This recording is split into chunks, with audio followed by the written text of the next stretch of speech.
Assalamualaikum warahmatullahi wabarakatuh. Waalaikumsalam warahmatullahi Selamat datang wabarakatuh. kami ucapkan pada podcast di KJRI New York. Dan Sobat Indonesian in New York, saat sekarang ini kita berada pada episode Ramadan, yaitu podcast terkait dengan Al-Quran versus Pancasila. Dan di sebelah saya ini sudah ada Ustadz Gus Dovir yang akan berbincang-bincang terkait dengan Al-Quran atau Pancasila ya Ustadz ya.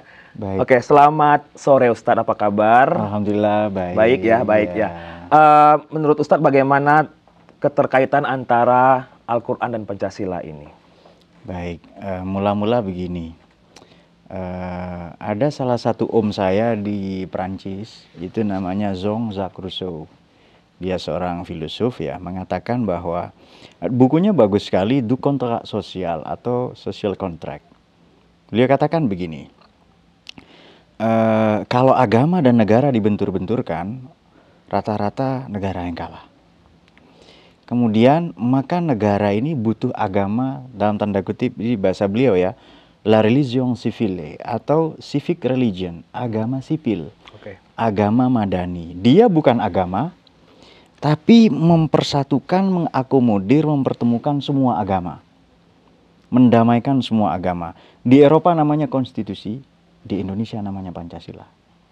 Berarti landasannya itu ya. Betul. Pancasila ya. Okay. Dia bukan agama, tapi mempertemukan semua agama. Kemudian begini, Islam memiliki kitab suci berupa Al-Quran atau sabda Nabi, ini teks sakral ya. Jadi Al-Quran adalah pedoman kita beragama, sementara Pancasila pedoman kita bernegara. Adalah keliru kalau ada orang mengatakan ini yang betul adalah hukum Quran. Karena di Quran dikatakan la hukma illallah. Tidak ada hukum kecuali hukum Tuhan, hukum Allah. Wa man lam yahkum bima anzalallah fa ulaika humul kafirun. Yang menggunakan hukum selain Quran, kafir dia. Maka Pancasila kafir, UUD 45 kafir, maka begitu semua nanti. Mereka lupa bahwa Pancasila adalah pedoman kita bernegara. Dan Pancasila tidak bermaksud menggantikan agama, menggantikan Quran atau semua kitab suci. Saya kira itu. Jadi kalau ditarik lagi ke negara kita, misalkan Indonesia ini, yang sudah mempunyai landasan hukum seperti Pancasila dan undang-undang, apakah itu bisa disadur dari Al-Quran tersendiri atau gimana? Bahwa ia menginspirasi, iya. Misalnya begini, Pancasila ini ketuhanan, kemanusiaan, persatuan, permusyawaratan, keadilan, ini ada dalam semua agama. Ada dalam undang-undang kita, ada dalam konstitusi kita. Walhasil sebenarnya Pancasila ini saripati dari semua agama. Dan kalau ditanya, iya Pancasila ini lebih tua dari agama. Pancasila lebih tua daripada agama. Betul, maksud kalau yang kita bicarakan Quran ya, kalau yang kita bicarakan adalah Islam. Sebab begini, Islam datang tahun berapa? Ya. Meskipun hakikatnya Quran ini firman Tuhan ya, yang abadi, yang qadim, yang eternal itu iya, tapi ia akan turun tahun berapa? Sampai ke kita tahun berapa? Nabi lahir 571. Sebelum itu sudah ada peradaban di Nusantara namanya Kutai Martadipura, tahun 400. Lalu Tarumanegara di Jawa Barat itu tahun 450. Berarti 171 tahun sebelum Nabi lahir sudah ada Pancasila. Kita sudah bersatu, kita sudah hidup rukun damai, kita sudah harmoni dan seterusnya. Jadi Pancasila ini sudah teruji 16 abad lebih. Sementara Islam baru berusia 14 abad. Kita tidak bermaksud membandingkan itu ya, tapi Quran ini pedoman beragama, Pancasila pedoman bernegara. Berarti Pancasila disempurnakan oleh agama, bisa dibilang seperti itu? Dia sesuatu yang berbeda. Jadi Pancasila adalah Pancasila, agama adalah agama. Misalnya begini, saya katakan, seandainya tidak ada agama, orang bisakah hidup beragama, bernegara? Bisa. Nah, tapi kan problemnya adalah bagaimana beragama. Kita kan sebelum negara terbentuk sudah ada agama. Ketika orang berpancasila itu sejak tahun 400 itu sudah ada agama. Artinya agama ini menginspirasi. Jadi agama punya ruangnya, punya ranahnya, spektrum lingkupnya. Negara dalam hal ini Pancasila, ia juga punya. Jadi keliru kalau dikatakan, kalau dibenturkan, Islam dibenturkan dengan misalnya Islam ya, Quran dengan Pancasila, itu salah besar. Nah, kalau ada hal-hal baru, misalnya begini, saya bicara dari perspektif agama, bagaimana caranya? Oke. Kalau ada hal-hal baru, ada isu misalnya kemarin rame Islam Nusantara. Iya. Wah, itu diperdebatkan. Oke, Pancasila. Oke lah, Pancasila. Cara mengujinya gampang. Hal tuwafik bis syariah. Cocok nggak dengan syariat ini? Ketuhanan, Iya. kemanusiaan, persatuan, permusyawaratan, keadilan. Yap. Apakah cocok? Kalau iya kompatibel, selesai. Wahal tukholif anis syariah. Apakah ia bertentangan dengan syariat Islam? Ternyata tidak. Maka konsekuensinya dalam aturan main fikih, dalam Islamic jurisprudence, fahiyas syari'atu bi'ainiha. Maka Pancasila sudah jadi syariat. Nggak usah kita ribut NKRI syar'i, NKRI bersyariah, nggak usah. Itu orang kurang ngopi. Coba ngopi di New York, ya kan? Atau kurang jalan-jalan ya. Betul. Agak apa, ayam saja ngopinya lintas provinsi. Ayam dari Malang ke Jakarta. Wih, ayam lintas provinsi kan. Oke. Masa kita di kampung-kampung aja kan? Maknanya tidak inklusif, yang membuka wawasan dan seterusnya. Oke, untuk selanjutnya, misalkan Pancasila ini diganti dengan ketetapan beragama, apakah bisa seperti itu di negara kita? Oke, ketika pasal pertama ini ketuhanan, otomatis Pancasila meniscaykan agama. Oke. Jadi kemudian misalnya begini, Anda Muslim ya, maaf ya saya. Muslim, alhamdulillah. Saya jarang bertanya sebenarnya. Ya, meskipun saya agak ragu, tapi terpaksa. Oke lah, ini sebagai simulasi saja. Oke, Muslim. Kalau saya paksa Anda mengimani Tipitaka atau Weda, misalnya, mau? Tidak. Demikian pula orang Islam, demikian pula Konghucu. Kalau kita paksa mengimani, nggak bisa. Tapi kalau Pancasila disodorkan kepada Muslim, Kristen atau Katolik, Konghucu, Buddha, mereka mau. Kenapa? Karena Pancasila ada dalam agama mereka. Ini loh hebatnya para pendiri bangsa ini. Kan para pendiri bangsa disebut founding fathers. Saya kira yang mother juga banyak ya kan. Ya, founding mothers juga lah seharusnya kan di situ. Karena bagaimanapun fathers itu tidak bisa sendirian survive tanpa mothers, ya kan. Nah, saya kira founding fathers tidak cukup ya, ada founding mothers juga di situ karena banyak ibu-ibu yang membela bapak-bapak itu. Nah, tapi prinsipnya kalau pertanyaan seperti tadi, ini kan pertanyaan khas. Saya belum punya istilah yang baik kecuali mereka yang cuti nalar, sumbu pendek ya, apalagi ya. Pentol korek tahu ya? Kalau langsung terbakar itu. Atau mereka yang apa ya? Tapi cuti nalarnya cutinya lama. Nyaris permanen itu cutinya itu. Jadi tidak bisa kemudian dikatakan bahwa ini bagaimana kalau diganti dengan agama saja. Banyak loh orang tidak mau agama itu. Orang nggak butuh agama itu loh banyak. Sama dengan kita sodorkan sains. Banyak orang nggak mau sains. Banyak orang nggak mau agama. Atau disodorkan filsafat. Banyak orang yang menolak itu. Demikian pula Pancasila. Kalau disodorkan, ini Pancasila. Banyak juga orang nggak mau. Tapi siapapun yang tinggal di Indonesia, ini bapak-bapak kita dulu, ibu-ibu kita sudah sepakat Indonesia ini Pancasila. Betul, selesai. Betul. Saya kasih pertanyaan agak ekstrim ya. Ini sesuai dengan kemampuan saya membaca pikiran Anda. Tapi ini kemampuan abal-abal. Oke. Bolehkah mencintai istri tetangga? Boleh mencintai istri tetangga? Boleh. Boleh ya? Boleh. Oke. Asal istri kita tidak tahu. Oke. Iya kan?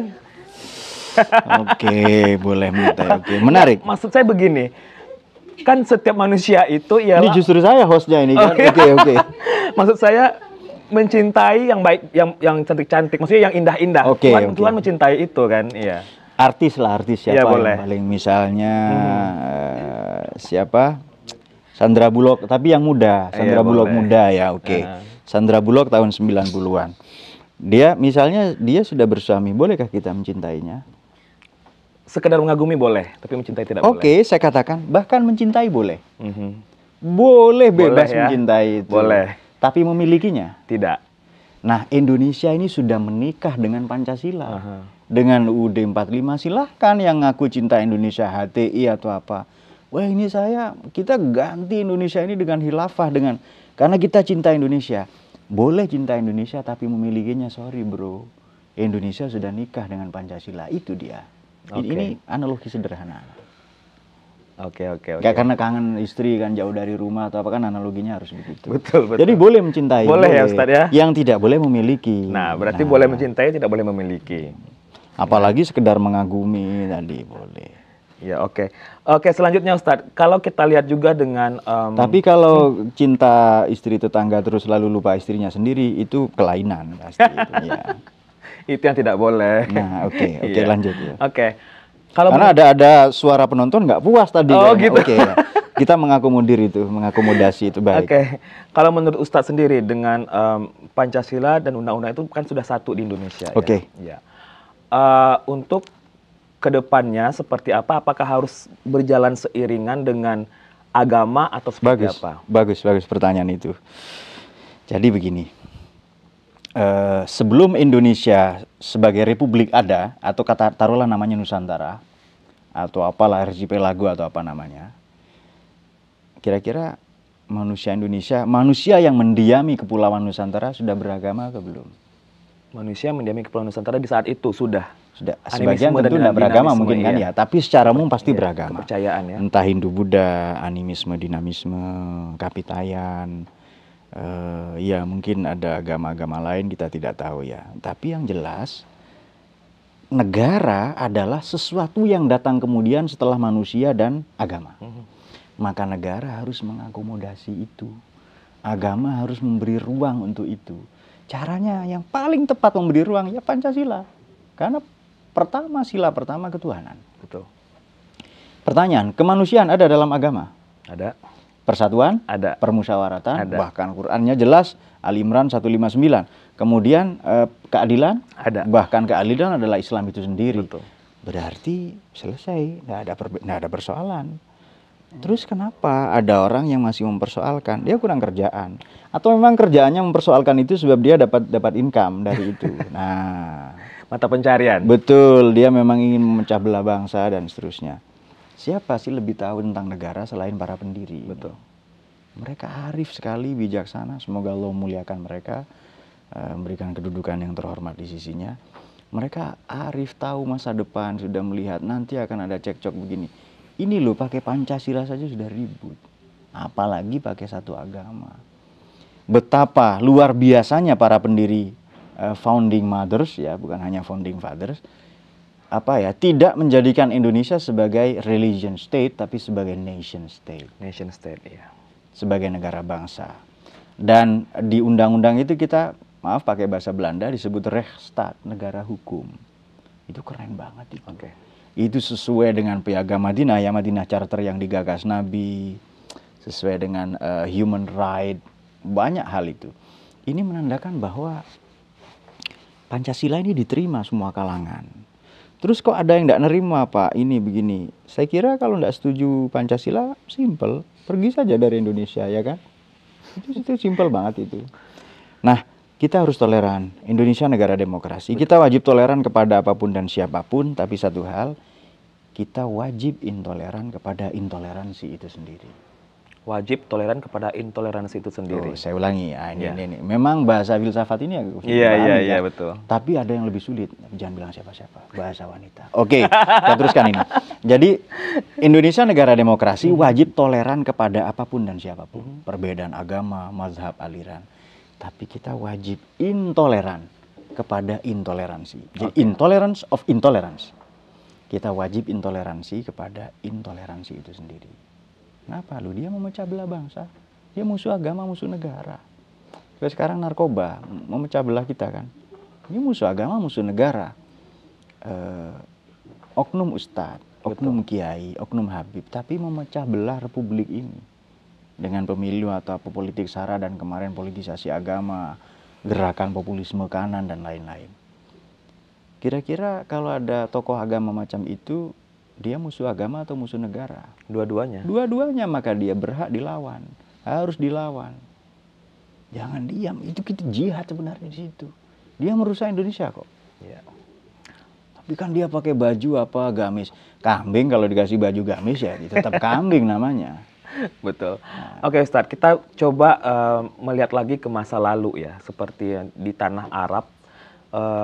Itu kan di saat itu mereka, orang-orang dahulu itu memakai hukum Al-Quran Oke. di saat Islam masuk, setelah jahiliyah ya, itu memakai hukum Al-Quran. Menurut Ustadz seperti apa itu kalau dibandingkan dengan pada zaman sekarang ini? Oke. Apakah menurut Anda di Indonesia tidak pakai hukum Quran? Pakai. Oke. Seperti yang Ustadz bilang tadi, di semua Pancasila itu semuanya ada. Oke, jadi ada begini. di Al-Quran. Suatu ketika Sayyidina Umar ini kan khalifah kedua. Ada orang lapor Bapak Presiden, khalifah, saya kehilangan unta katanya. Satu, oke. Ada saksinya, ada satu. Lalu beliau ambil uang di kas negara, di Baitul Mal, ya uang negara lah ya. Sekarang ya BNI, BRI atau Mandiri lah. Ini kamu cari saksi satu lagi. Sudah ketemu saksi, ada 2 saksinya sekarang, laki-laki. Kuat sudah kan, 2 saksi. Pelakunya ada siapa? Malingnya lah itu, yang nyolong siapa? Pembantu saya sendiri katanya. Oke, panggil. Sudah ditanya, diinterogasi, ya kamu betul nyolong? Iya. Kemudian ini saksi kamu yang 2 orang lihat, iya. Terus kata si majikan, tegakkan hukum Islam, potong tangan. Karena ayat Qur'annya begitu, wasari fakta aydiyahuma. Maling laki-laki perempuan, potong keduanya. Nah, kan 5 kasabat sebagai balasan dari Tuhan. Oke, atau efek jera lah. Oke. Kata si pemilik unta, potong, nunggu apa lagi? Tegakkan syariat Islam. Kata Khalifah Umar, tunggu dulu sebentar. Ditanya, Pak, betul Bapak nyolong ini Pak? Iya. Pertanyaannya, kenapa Bapak mencuri? Itu loh. Tanya, Pak, saya sebenarnya enggak mau nyuri Pak, cuma gaji saya 6 bulan enggak dibayar. Itu dia. Jadi siapa yang menyebabkan orang ini jadi pencuri? Majikannya sendiri. Betul. Berarti majikannya lebih wajib dipotong tangan sebenarnya. Karena tidak memberi haknya. Nah, padahal sabda Nabi, utul ajru ajrahu qabla ayajifa irqahu. Buruh karyawan, dibayar sebelum keringatnya kering. Kalau di Indonesia seminggu sekali lah, oke, kadang sebulan sekali, oke. Nah, kemudian kamu berapa untamu? Sekian-sekian. Yang wajib zakat berapa? Sekian-sekian. Ternyata satu lagi. Terus kata Khalifah Umar, Pak, Bapak si maling tadi, kamu ambil satu lagi Pak, ini untuk zakatnya. Jadi yang seharusnya dia potong tangan malah suruh ngambil unta satu lagi. Tapi si maling tetap dihukum ya, meskipun tidak potong tangan. Kenapa? Karena perbuatannya salah, mencuri. Meskipun penyebabnya majikannya sendiri. Tapi tidak dipotong tangan ini. Mana lebih manusiawi? Qur'annya tetap, tapi interpretasinya beda. Qur'an tidak dirubah. Maka boleh kita katakan begini, Pancasila adalah tafsir dari Qur'an. Adalah interpretasi dari Qur'an. Jadi Pancasila sangat syar'i tadi itu loh. Pertanyaan sederhana, apakah Pancasila bertentangan dengan syariat? Tidak. Cocok dengan syariat? Iya, maka dia sudah jadi syariat. Betul. Jadi ada hal baru yang di zaman Nabi tidak ada. Apa? Yayasan. Apa? Cocok dengan syariat, kompatibel, suitable, cocok dia? Iya. Melanggar atau bertentangan? Tidak. Maka dia yayasan sudah jadi syariat. Sekolah jadi syariat, meskipun di zaman Nabi tidak ada. Oke. Berarti sudah menggunakan hukum-hukum yang seperti itu juga ya Ustaz ya? Sebenarnya sudah sangat Islami. Sudah sangat Islami. Sudah sangat Islami. Oke, sekarang kita masuk ke daerah pada zaman sekarang ini. Sebagai contoh, saya juga penasaran dengan daerah istimewa Aceh. Itu kan menggunakan syariat Islam dan juga Pancasila. Oke. Nah, seperti apa Ustaz? Kita ambil fakta sosial saja ya.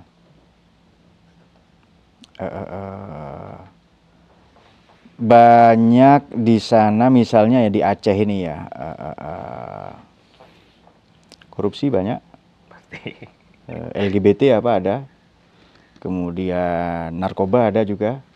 Berarti sebenarnya daerah istimewa Aceh yang menggunakan syariat Islam itu bukan merupakan satu garansi untuk negara itu aman dan bersih. Ya gubernurnya korup ya Pak, jadi sama saja, tidak ada bedanya sebenarnya.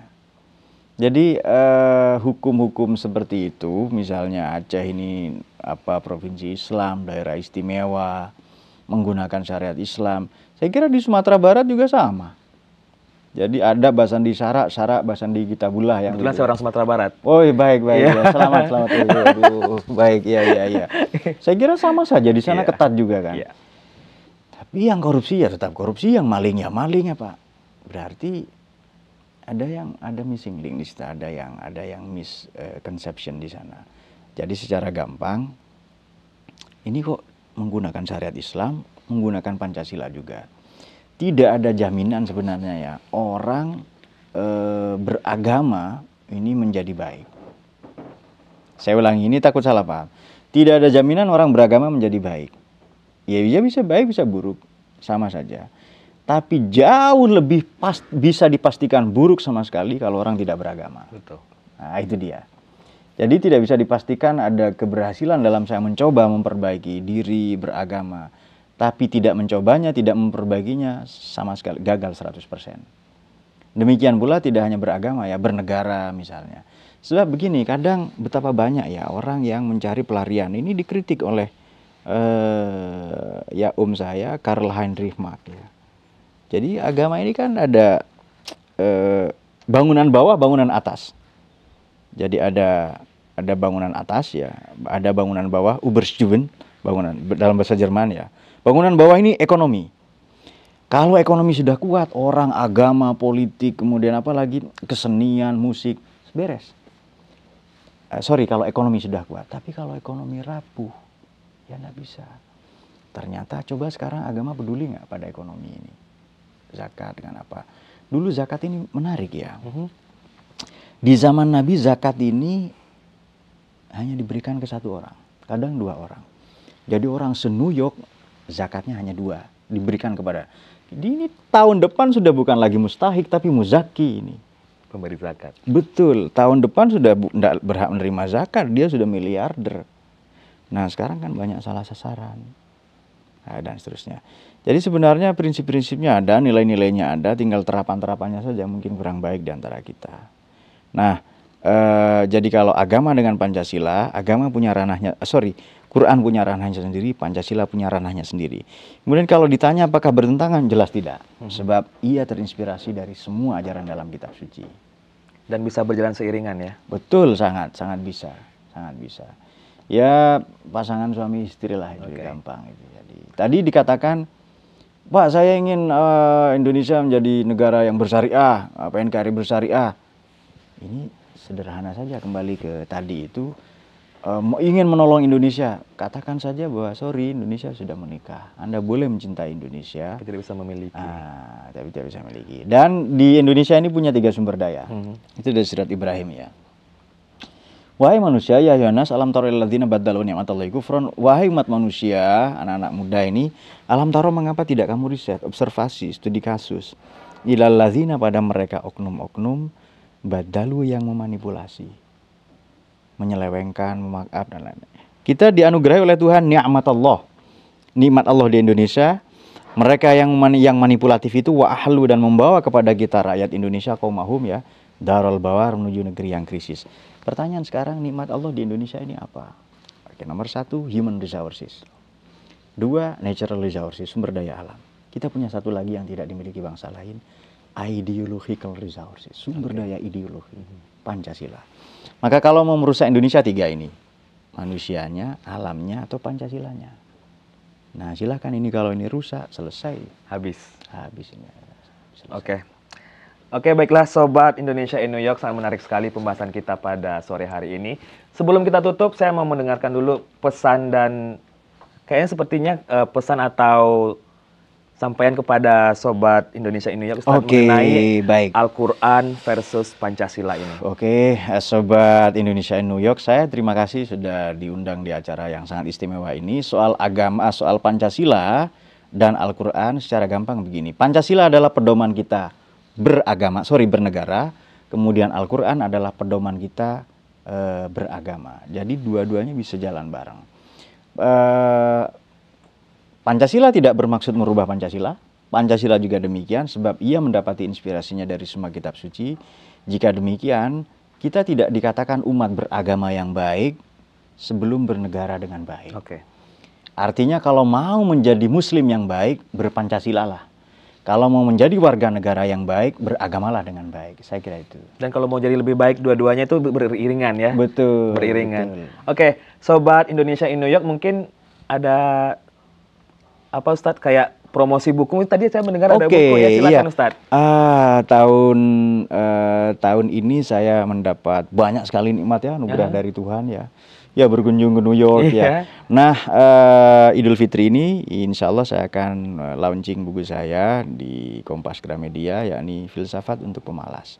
Buku-buku yang dulu banyak Iya, silakan, Ustaz. Kondom Gergaji, Mhm.